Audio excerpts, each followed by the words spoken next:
सुप्रभात, good morning. Top 20 के आज के इस फ्राइडे एडिशन में आप सबका स्वागत है।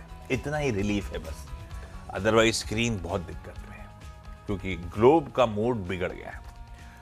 150 पॉइंट दबाव के साथ आज हम लोग कामकाज की शुरुआत करेंगे और कल क्या हुआ था? थर्सडे के दिन 150 पॉइंट गिर के बंद हुए थे। तो 2 दिन अब तक ये हो रहा था कि एक आध दिन ठंडे पड़ते थे तो अगले दिन रिज्यूम कर जाती थी जर्नी। अब थोड़ा सा क्वेश्चन मार्क है, ग्लोब के उस सीरियस राउट के सामने क्या भारतीय बाजार खड़े हो पाएंगे या हम भी कंसीड कर जाएंगे, मामला ठंडा पड़ जाएगा। वैसे भी 26,000 सरदर्द बन गया था हमारे लिए और अभी समीकरण बिगड़ गए तो बहाना बन गया प्रॉफिट टेकिंग का।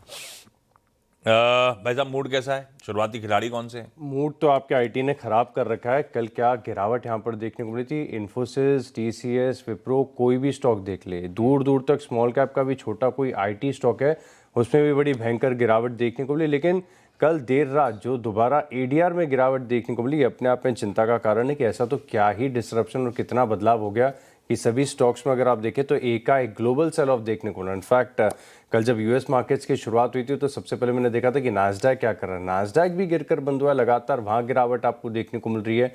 कोई भी आईटी स्टॉक ऐसा नहीं है जो इस सिनारियो के चलते थोड़े से एडवांटेज में हो, एक तेजी देखने को मिले। हालांकि ऐसा नहीं कि सिर्फ आईटी है, कुछ और सेक्टर्स हैं जो हो सकता है कि अब आईटी की गिरावट को थोड़ा सा रेस्क्यू करने का प्रयास करें, वो अपनी लिस्ट में शामिल किए हैं। नतीजे वाले स्टॉक्स में हम देख रहे हैं कि एक्सट्रीम बड़ा रिएक्शन आ रहा है, जहां पर नतीजे बहुत अच्छे हैं और इनफैक्ट अब तक के ट्रैक रिकॉर्ड के लिहाज से बहुत बढ़िया नंबर्स है। मार्केट उन्हें खुलकर रिवॉर्ड कर रहा है और जो नंबर्स अनुमान से कमजोर आ रहे हैं उन्हें छोड़ भी नहीं रहा। तो अब ये आखिरी समय समझ लीजिए, आखिरी दिन है जब आपके पास नतीजों की इतनी लंबी लिस्ट है। इसके बाद सोमवार से तो फिर कुछ यूनिक आइडियाज़ हम आपके साथ शेयर करेंगे। अब मैं शुरुआत कर लेता हूं और जैसे कि हम डिस्कस कर रहे हैं और आज की सबसे बड़ी हेडलाइंस में से एक यही है कि आईटी स्टॉक्स में आपको खास एक्शन देखने को मिलेगा, तो वहीं से आपकी शुरुआत करनी पड़ेगी। पहला स्टॉक मैं लेकर चल रहा हूं। अब देखिए, टीसीएस, इन्फोसिस, विप्रो तो मेरी बेचने की हिम्मत नहीं है। यहाँ पर रेड निशान देने का थोड़ा सा लग रहा है कि बहुत एक्सट्रीम रिएक्शंस ऑलरेडी आ चुके हैं। कुछ स्टॉक्स ऐसे हैं जिनमें इनहेरेंट वीकनेस है, लगातार इस शो में हम चर्चा करते जा रहे हैं और एक साथ में दोनों शेयर बता देता हूँ। एक तो टीसीएस टाटा टेक है और दूसरा है टाटा एलेक्सा है। यहाँ पर आप नज़र रख के चलेंगे। इन स्टॉक्स में खास बात यह है कि जब आईटी बढ़िया कर रहा था, सब कुछ सही था, सभी स्टॉक्स में तेजी आ रही थी, तभी भी इन शेयरों में तेजी देखने को नहीं मिली। एक इनहेरेंट वीकनेस है इन दोनों स्टॉक्स में और रिटर्न बनाकर नहीं दिए निवेशकों को। टाटा टेक की बात करें तो आईपीओ के समय का क्या गजब हाइप था, लेकिन उसके बाद से अगर आप देखें तो सिर्फ और सिर्फ साउथवर्ड मूव, सिर्फ गिरावट यहाँ पर आपको देखने को मिल रही है। तो टाटा टेक ये पहला स्टॉक है और सिमिलर तर्क है तो दोबारा रिपीट नहीं करूंगा। टाटा एलेक्सी ये भी स्टॉक है जिसे रखा है इन रेड।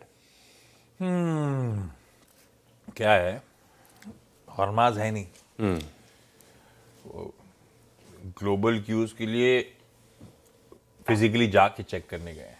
अच्छा, हाँ, असल देखें, जब तक वो खबर लेकर आएंगे तब तक क्या है, मुझे ट्रैक करना पड़ रहा है। तो जब ग्लोब के बारे में ज़्यादा पढ़ता हूँ तो डर ज़्यादा जाता हूँ, तो स्टॉक भी वैसे ही ले आता हूँ, टीम आधी वहीं से भर जाती है मेरी। तो आज जो ग्लोब के क्यूज हैं उससे बहुत डिराइव टीम है। पहला भाई, हिंदुस्तान कॉपर रडार पे रखिएगा। कल हमारे लिए 3:30 बजे, हमारे लिए से मेरा मतलब है इक्विटी बाजार के लिए, $6 के ऊपर कॉपर था इंटरनेशनल मार्केट्स में। कल across the board profit taking है। इक्विटीज में यूएस में थी, कमोडिटीज में अक्रॉस द बोर्ड थी। उठाइए, कच्चे तेल से लेकर सोना, चांदी, पैलेडियम, सब में करेक्शन है। तो कॉपर $6 के ऊपर खड़ा हुआ था, आज सुबह 5.7 पे आके बैठ गया है। अचानक तगड़ा करेक्शन है। हिंदुस्तान कॉपर इसीलिए मैंने रेड रख दिया सीधे सीधे, सेंटिमेंट डैम्पनर के तौर पे। सेंटिमेंट डैम्पनर का लॉजिक भी है। दूसरा, हिंदुस्तान जिंक मेंशन करता हूं लाल। पहले सोचा था वेदांता, लेकिन वेदांता की अपनी बड़ी इनहेरेंट स्ट्रेंथ बैठी हुई है। हिंदुस्तान जिंक, लेकिन क्योंकि हमने बहुत अच्छे ट्रेड्स राइड करे थे चांदी के साथ, कल चांदी में इंटरनेशनल मार्केट्स में लोअर सर्किट लग रहे थे। फिर से वो है भी डेविल्स कमोडिटी यार, वो वैसी बिहेव करती है आमतौर पे। कल हमारे शेयर बाजार के लिए 83.6 पे चांदी थी इंटरनेशनल मार्केट्स में। आज सुबह का भाव डॉक्टर साहब दिखा सकें तो $75 के आसपास शायद इंटरनेशनल मार्केट्स में। यार हमें $8-9 के आसपास, 76 भी पकड़ लेता हूं तो $60 के आसपास का दबाव डाइजेस्ट करना है अभी भी, क्योंकि ऐसे दिखाते हैं तो हरे में दिखता है। कल और आज की तस्वीर जो है ना वो इंपॉर्टेंट हो जाती है। $6-7 नीचे है अभी भी। तो मुझे हिंदुस्तान, मैं मूड जिस तरह ग्लोब के संकेत हैं उस लिहाज से हिंदुस्तान कॉपर, हिंदुस्तान जिंक दोनों को रेड रख रहा हूँ। रेड रखने का मतलब है कि आप वॉच पे रखें विद अ नेगेटिव बायस, बाकी ट्रेड वेड के समीकरण तो खुलने के बाद समझ में आएंगे। अगले दो कौन से भाई साहब? अगले दो स्टॉक्स हैं यहाँ पर आप नजर रख के चलेंगे। एक तो एक HAL है, ये स्टॉक लगातार गिरावट था और आप ही के साथ सबसे पहले हमने लगातार इसकी जो रिपोर्ट्स हैं वो शेयर की थी कि किस प्रकार से अगर आप देखें तो एग्जीक्यूशन रिलेटेड कंसर्न्स के चलते जो LCA एयरक्राफ्ट जो आ रहे हैं, लाइट कॉम्बैट एयरक्राफ्ट, यहाँ पर जो नई बोलियां निकल रही है इसमें HAL पार्टिसिपेट नहीं कर पा रहा है क्योंकि ऑलरेडी अनएग्जीक्यूटेड ऑर्डर बुक इतनी बड़ी है। अब इसके बाद से देखें तो स्टॉक में लगातार एक करेक्शन देखने को मिला है, नतीजे भी आ चुके थे, नतीजे एबिटा के फ्रंट पर थोड़े से बेहतर साइड पर। अब आज खास बात है कि जेफरीज की एक बड़ी इंटरेस्टिंग रिपोर्ट आई है। इस रिपोर्ट में ये कह रहे हैं कि HAL की जो वैल्यूएशंस हैं BL से 40% के बड़े डिस्काउंट पर चल रहे हैं। देखिए HAL की अपनी अलग से एक्सपर्टीज़ है, बहुत बड़ी ऑर्डर बुक है और ऐसे में इतना ज़्यादा वैल्यूएशन गैप ये अपने आप में एक अपॉर्चुनिटी बन सकती है। अब ये भी कह रहे हैं कि स्टॉक में जिस प्रकार की बड़ी गिरावट आपको देखने को मिल रही है, जितने भी नेगेटिव्स हैं, खासतौर पर जो एग्जीक्यूशन डिले को लेकर कंसर्न्स हैं, ये इस स्टॉक के भाव में शामिल है। तो अब यहाँ से अगर चीज़ें बेहतर होती हैं, नए ऑर्डर विन्स होते हैं, एग्जीक्यूशन थोड़ा भी सुधरता है तो इस स्टॉक में बड़ी तेजी आ सकती है। अब ये स्टॉक लुढ़क कर आ गया 4,160 रुपये का। इनका टारगेट देखिए कितना ज़बरदस्त है, 6,220 रुपये का टारगेट है। तो लंबी अवधि के लिहाज से और अगर आपके पोर्टफोलियो में HAL है तो ऑल इज़ वेल, यहाँ पर आप नज़र रखेंगे। अब कुछ और कैश के स्टॉक्स की बात कर लेते हैं। शैली इंजीनियरिंग और वो GLP-1 वेट लॉस ड्रग जो आजकल बड़ी चर्चा में चल रही है, काफ़ी सेलिब्रिटीज़ को हम देख ही रहे हैं कि अचानक से बहुत भयंकर वेट लॉस देखने को मिल रहा है। तो शैली इंजीनियरिंग में आपको बता दूं कि जो GLP-1 को इंजेक्ट किया जाता है तो उसके जो प्लास्टिक इंजेक्शंस होते हैं वो बनाने के कारोबार में एक कंपनी है और आगे क्योंकि ग्रोथ अपॉर्चुनिटी इतनी ज़्यादा है ग्लोबल तौर पर तो वहाँ पर अपनी कैपेसिटी भी लगातार एक्सपेंशन कर रहे हैं। इनके नंबर्स मुझे बढ़िया लगे हैं। 23.22% से एबिटा मार्जिन बढ़कर हो गए 26.48%। मैं देख रहा हूँ कि इनका रेवेन्यू का आंकड़ा करीब करीब 250 करोड़ के आसपास का देखने को मिला है और साथ में अगर आप देखें तो जो मुनाफे का आंकड़ा है 25 करोड़ से बढ़कर 37 करोड़, यानी अपने आप में बहुत स्ट्रॉन्ग नंबर्स हैं। अपॉर्चुनिटी अच्छी है, मार्केट का फोकस है स्टॉक के ऊपर। तो शैली इंजीनियरिंग इस स्टॉक को रखा है इन ग्रीन। ओके, इंजीनियर्स इंडिया, मुझे याद पड़ता है कि एक पिछले कुछ क्वार्टर से जब भी नंबर्स आते हैं मैं टीम में मेंशन इन ग्रीन ही करता हूं क्योंकि आजकल परफॉर्मेंस इंजीनियर्स इंडिया की सॉलिड है। सारी सरकारी कंपनीज की ऑर्डर बुक्स तो स्वेलिंग है, हमें एग्जीक्यूशन पे नजर रखनी चाहिए। और मुझे याद इसलिए भी आ रहा है क्योंकि वो वर्तिका जी शायद CMD है, लास्ट टाइम नोएर कंपनी में रिजल्ट्स के बाद चर्चा भी करी थी, कॉन्फिडेंट थी, वो नंबर्स में रिफ्लेक्ट कर रहा है। आय 58% का जंप, 97 करोड़ का एबिटा बढ़ के 350 करोड़ रुपए, यानी कि मार्जिन्स में एक्सप्लोसिव एक्सपेंशन है। इनके केस में 12% वाले मार्जिन्स 29% पे आए और मुनाफे में फिर मल्टीफोल्ड जंप है। नंबर्स अच्छे हैं इंजीनियर्स इंडिया के, बिहेवियर देखते हैं कैसा रहेगा। EIL इन ग्रीन ही है। दीपक नाइट्राइट नंबर्स अच्छे हैं। अभी कल परसों में भी केमिकल स्टॉक्स टीम में रिजल्ट्स के चलते लिए थे मैंने, अच्छा कर गए। आय ठीक है, आय पस्त है, 3-4% बढ़ी, ऑपरेशनली स्ट्रॉन्ग, इबीटा उसके सामने 26% बढ़ा, मार्जिन्स में एक्सपेंशन है 8.8 वाले 10.7, 190 बेसिस पॉइंट्स पकड़ी है मार्जिन में एक्सपेंशन। तो नंबर्स ठीक हैं, ऑपरेशनली बेटर है। तो देखते हैं अब, लेकिन क्या है, हेडविंड स्ट्रॉन्ग है ग्लोब की, देखते हैं बिहेव कैसे करेगा। लेकिन इंजीनियर्स इंडिया और दीपक नाइट्राइट दोनों रखे तो मैंने इन ग्रीन ही है आज टीम में। अगले दो कौन से भाई साहब? अगले दो स्टॉक्स आपके साथ शेयर कर देता हूँ। अब समझ में आ रहे हैं कुछ बैंक्स, उन बैंक्स में से अगर आप देखें तो ICICI बैंक है जहां पर प्राइस एक्शन कल के सत्र का बड़ा बढ़िया देखने को मिला था। अब IT स्टॉक्स की जो वीकनेस है इंडेक्स में काफ़ी हद तक बैंक्स प्रयास कर रहे हैं ऑफसेट करने का, लेकिन IT में इतनी भयंकर गिरावट है कि पूरी तरीके से ऑफसेट नहीं कर पाते। कल का प्राइस एक्शन आप देखिए, ICICI बैंक तकरीबन 2% की तेजी के साथ ऑलमोस्ट डे हाई पर क्लोज देखने को मिला है। इसका चार्ट बहुत अच्छा है, बेहतरीन है। काफ़ी क्वार्टर्स से हम देख भी रहे हैं कि लगातार HDFC बैंक की तुलना में एक रेजिलियंस यहाँ पर देखने को मिल रहा है, अर्निंग्स बढ़ी आ रही हैं, मार्केट का भरोसा बहुत अच्छा है और बैंकों में सबसे अच्छा बैंक भी ICICI बैंक है। तो यहाँ पर आप रखेंगे खास नज़र। टेक्निकल तौर पर मुझे इंटरेस्टिंग लग रहा है और हो सकता है कि अब ये IT की वीकनेस को बैंक्स थोड़ा सा प्रयास करें यहाँ से ऑफसेट करने के लिए। एक स्टॉक है नेस्ले, यहाँ पर आप नज़र रखिएगा। और FMCG में खासतौर पर देखें तो कुछ स्टेपल जो स्टॉक्स हैं ये बड़े स्वीट स्पॉट पर लग रहे हैं। इसका कोई ब्रेकआउट नहीं है, लेकिन लंबी अवधि का जो चार्ट पैटर्न है ये लग रहा है कि जिस प्रकार से लगातार आपको बड़ी तेजी नेस्ले में देखने को मिली है, मीडियम टू लॉन्ग टर्म में और भी देखने को मिली। और ये कंपनी बड़ी खास है, मुझे पसंद आती है, मेरा थोड़ा सा बायस है इसके पीछे। कारण ये है कि आप देखिए कि एक कंपनी है और 3 बड़े सेगमेंट में मार्केट लीडर है। आप इंस्टेंट नूडल्स की बात करें, मैगी, कोई टक्कर नहीं है, कितने साल हो गए कोई कंपटीशन आ नहीं पाया। इंस्टेंट कॉफ़ी है नेस्कैफे, कोई टक्कर नहीं है, सबसे बड़ा ब्रांड है, भारत में सबसे ज़्यादा बिकता है। और इंस्टेंट नहीं, इन्फेंट फूड जो बच्चों का खाना होता है उसके लिए भी अगर आप देखें तो ये मार्केट लीडर है। तो नेस्ले ये स्टॉक बहुत स्वीट स्पॉट पर है, इसी के चलते स्टॉक को रखा है इन ग्रीन। 30 साल से डोमिनेट कर रही होगी। बचपन में मुझे इतनी मैगी पसंद आती थी उतनी आज मेरे लड़के को आती है। तो दबदबा तो इसी का है। इस बीच कितने ब्रांड्स आए इंस्टेंट नूडल्स के, बहुतों ने ट्राई किया।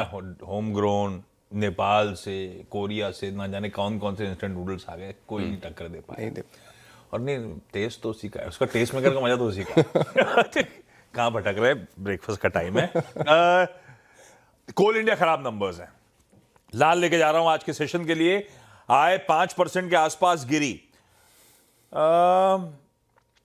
आई है 35,000 के आसपास, है ना। ये 35,000 का आय का आंकड़ा स्ट्रीट एस्टिमेट से इनलाइन से थोड़ा सा बेहतर टिल्ट का मान के चलिएगा आप, पर ऑपरेशनली परफॉर्मेंस चैलेंजिंग हो गया। इबीटा 24% गिरा, मार्जिन 33.5 वाले 26.5% पे, यानी कि 700 बेसिस पॉइंट्स कॉन्ट्रैक्ट कर गए। और मुनाफे में 15-16% के आसपास का दबाव है। मार्जिन समझिए 33% वाले स्ट्रीट मान रहा था गिरेंगे, पर 200-300 बेसिस पॉइंट्स गिरेंगे। 700 बेसिस पॉइंट्स का क्रैक एक्सपेक्टेशन से बहुत ज्यादा है। कोल इंडिया को लाली रखा है मैंने आज के लिए।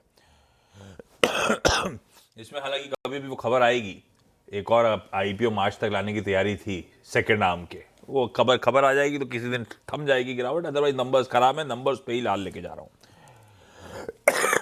पीआई इंडस्ट्रीज को रखिएगा, दीपक के नंबर्स तो ठीक थे, पीआई के नंबर्स अच्छे नहीं लग रहे। आय 27-28% गिरी, स्ट्रीट एस्टिमेट से कहीं ज्यादा। इबीटा में 41% की गिरावट है। मार्जिन्स अगर 100 बेसिस पॉइंट एक्सपेक्ट कर रहे थे आप गिरेंगे, भाव में था तो उससे तो कहीं ज्यादा 450-500 बेसिस पॉइंट मार्जिन्स कॉन्ट्रैक्ट कर गए। मैं इसको लाल ले जा रहा हूं। ब्रेक का समय, ब्रेक के उस पर लौटेंगे तो अगले 4 पे बातचीत।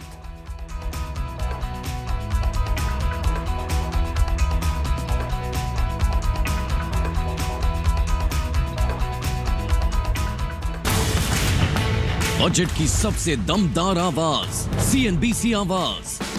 सबसे बड़ी कवरेज और सबसे सटीक विश्लेषण के लिए लोगों ने चुना सीएनबीसी आवाज। बजट हफ्ते में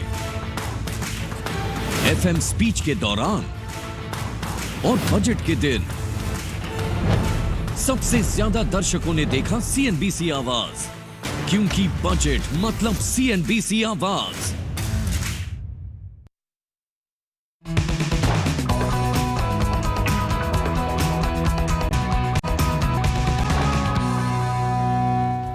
चलिए, ब्रेक के बाद आपका स्वागत है और अगले 4 स्टॉक्स की बात कर लेते हैं। और अब इसी के साथ एक टेक्निकल तौर पर स्टॉक है मेरी लिस्ट में, वोल्टास। यहाँ पर आप नज़र रख के चल सकते हैं और काफ़ी दिनों से प्रयास कर रहा था कि कुछ एक बेहतरीन चार्ट आपको दिखाऊं। और ऐसे मार्केट में अगर कोई चार्ट मुझे ऐसा लग रहा है जहाँ पर अगर आप देखें तो एक मीडियम टू लॉन्ग टर्म में अच्छी तेजी देखने को मिल सकती है, तो वो एक चार्ट है वोल्टास का। दरअसल इसका रैंको चार्ट है जो आपके साथ शेयर करता हूँ, दिखेगा आपको स्क्रीन पर। तकरीबन 1 साल के कंसोलिडेशन का ब्रेकआउट यहाँ पर आपको देखने को मिला है। अब खास बात है कि काफ़ी सारे फंडामेंटल फैक्टर्स भी हैं। मिसाल के तौर पर अगर आप देखें तो यहाँ पर 4 से लेकर 5% तक की जो प्राइस हाइक है वो आपको यहाँ पर देखने को मिल सकती है। साथ में आप देखें तो बताया जा रहा है कि जो चौथी तिमाही है इसमें जो वॉल्यूम ग्रोथ है ये तकरीबन 10% है, लेकिन Q1 के बाद से आप देखेंगे कि तकरीबन 20% तक की वॉल्यूम ग्रोथ है। और इसका रैंको चार्ट आया नहीं है, लेकिन मैं प्रयास करूंगा कि सोमवार को चाहे लिस्ट में शामिल हो या ना हो, मैं आपको एक बार इसका चार्ट जरूर दिखाऊं। आप खुद देख सकते हैं, वैसे तो सबके पास रिसोर्सेज हैं। वोल्टास टेक्निकल तौर पर बड़ा ब्रेकआउट है। ओके, अब आइए होनासा कंज्यूमर। यार वो नायका के बाद इसके नंबर भी अच्छे हैं। होनासा की आय साल दर साल 16% बढ़ी, मार्जिन्स 5% वाले 10.9%, डबल से ज्यादा। और फिर नीडलेस टू से मुनाफा डबल हो गया है। ग्रीन रखा।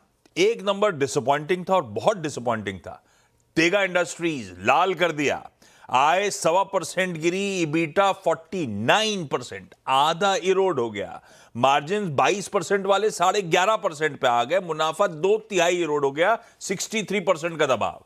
ग्लोब के क्यूज को देखते हुए अब टॉप 20 में रखना तो आईटी रडार पे रहेगा।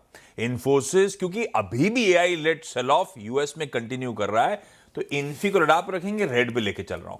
पर यह बात सही है, इन्होंने फ्रंट कहा था आईटी में पेन बहुत आ गया ऑलरेडी, कभी भी घूमेंगे तो बुरी तरीके से घूम जाएंगे, ध्यान रखिएगा। पर आज के लिए लाल रखा मैंने, और ऐसे ही डीएलएफ को लाल रखा था मैंने कहा था आजकल ग्लोब में ज्यादा घुस रहा हूं मैं, तो पता चला कि यूएस में रियल एस्टेट स्टॉक्स में, कमर्शियल रियल एस्टेट में बहुत तगड़ी कल सेलिंग थी, इसीलिए डाउ कोलैप्स कर गया था, क्योंकि वहां पे भी एआई डिस्ट्रप्शंस का अब डर बढ़ रहा है, बहुत बढ़ रहा है। तो यहां पे देखते हैं किस तरह का इंपैक्ट, लेकिन वो खबर बताने के लिए और डीएलएफ के थ्रू खबर बताने के लिए मैंने उस स्टॉक का इस्तेमाल कर लिया। लाल ही रखा है इसको भी। लास्ट दो कौन से भाई साहब? लास्ट दो में स्टॉक समझ में आ रहा है, आप नजर रख के चलेंगे। एक तो श्रीराम फाइनेंस है, यहाँ पर आप फोकस रखिएगा। दरअसल ऑल टाइम हाई ब्रेकआउट है। बैंक्स, एनबीएफसी बड़े स्वीट स्पॉट पर हैं, और मार्केट में अगर आप देखें तो जहाँ पर भरोसा है, और ग्लोबल निवेश भी सबसे ज़्यादा आपको एनबीएफसीज में ही देखने को मिल रहा है। जो कमर्शियल व्हीकल के लिए लेंडिंग करते हैं, ये सेगमेंट खुद बहुत बढ़िया कर रहा है। आप चाहे भारत फोर्ज को देखें, आप अशोक लेलैंड को देखें, आप आयशर को देखें, कोई भी स्टॉक जो कमर्शियल व्हीकल्स में है वो बहुत अच्छा परफॉर्म कर रहा है। ऐसे में सीधे तौर पर श्रीराम फाइनेंस ये अनडिस्प्यूटेड लीडर है, यहाँ पर आप नजर रखेंगे। इसके अलावा अगर आप देखें तो पेट्रोनेट एलएनजी, इसकी अर्निंग्स थोड़ी सी कमजोर साइड पर देखने को मिली है। कैपिटल एलोकेशन जो है ये कॉज ऑफ कंसर्न है, और मार्केटिंग मार्जिन ये आए हैं थोड़े से कमजोर। पेट्रोनेट एलएनजी इन रेड लेके चल रहा हूं। और आखिरी स्टॉक है मेरी लिस्ट में लुपिन, यहाँ पर आप रखिएगा खास फोकस, क्योंकि चार्ट का स्ट्रक्चर बढ़िया है। इसके जो नतीजे आए थे इनमें हाईलाइट्स है कि यूएस का परफॉर्मेंस बहुत स्ट्रांग है, तो लुपिन इन ग्रीन। ब्रेक के उस पर टीम्स का रैप अप।